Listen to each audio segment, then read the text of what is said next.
Uherutse kumva impanuka yatewe na drone igakomeretsa abagera kuri 3 bose mu burengerazuba bw'igihugu. Abantu hirya no hino bakomeje kwibaza bati ubwo se nibiye bintu bishobora gutuma drone ikora impanuka. Bamwe bati yagonze ibiti se, yashizemo umuriro se, cyangwa wenda n'abantu bagerageje kuyisagarira. Bamwe na bamwe bitubera urujijo. Ingabo z'igihugu zahise zishyira umucyo kuri ibi, zisohora itangazo rivuga ko ikirere kitari kimeze neza cyatumye iyo drone yari irimo ikoreshwa mu myitozo itinzira igakorera impanuka mu karere ka Rutsiro. Ibi byo kuba ikirere kitari kimeze neza bigize imwe mu mpamvu zishobora kubangamira icyiswe indege ndetse n'ibindi bigendera mu kirere biyoborerwa ku butaka. Mu bishobora guteza impanuka za drone hari ibyo twita adverse weather, bimwe by'ikirere nyine kitameze neza. Umuyaga mwinshi ukabije ushobora gutera drone kujya mu merekeza atariyo cyangwa se ukayibirindura ikamanuka hasi gutyo. Ikindi, igihe hari imvura birayigora kandi bikayibangamira cyane ku buryo bivamo impanuka. Hashobora kubaho ibihu byinshi nabyo bishobora gutera impanuka mu buryo bumwe cyangwa ubundi. Hari ikintu ushaka kuvugaho mu bijyanye na electromagnetic interference. Usibye ko drone zishobora gukora amaksida zigonze ibiti, inyubako, amatsinga y'amashanyarazi power lines, cyangwa se ibindi bintu byo mu kirere ndetse zikagonga nazo ubwazo. Hari ikindi kintu gikunze gutera impanuka ku madrone: high voltage power lines.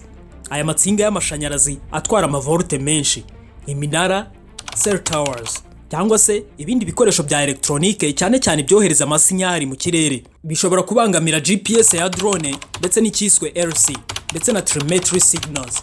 Ibi byose mvuze bikoreshwa na drone irimo iguruka, bikoherezwa ari amasinyare mu buryo bwa electromagnetic kugira ngo umuntu ubasha kuyigurutsa cyangwa se wawundi uri kuyikoresha abashe kuyikoresha neza ayijyana mu merekeza ashaka. Hanyuma rero ibyo byose biba bigikora neza bikaza gupfa igihe cyonyine bihuye n'ayo matsinga afite umuriro mwinshi w'amashanyarazi bigatangira kwivanga, kuko za electromagnetic signals zitabasha kwihanganira ya matsinga afite amashanyarazi menshi ari iruhande. Ariko hari ikindi kintu, mechanical and technical failures. Aha hashobora kuzamo kwa gushiramo umuriro. Drone zishobora gushiramo umuriro birumvikana, ariko mbere yuko ishiramo umuriro iba yatanze ibyiswe warnings ku muntu urimo yikontrola, urimo ureba uburyo igenda, aho igiye, byose iba yamaze kubimwereka kuri tableau. Hanyuma hakaza malfunctioning components, pièces za electronique cyangwa se za mécanique ziyigize zishobora kwangirika cyangwa se ntibikore neza, cyane cyane ibyiswe rotors, ya mababa yayo. Ishobora kandi no kubura kukwereka video yaho iri kujya,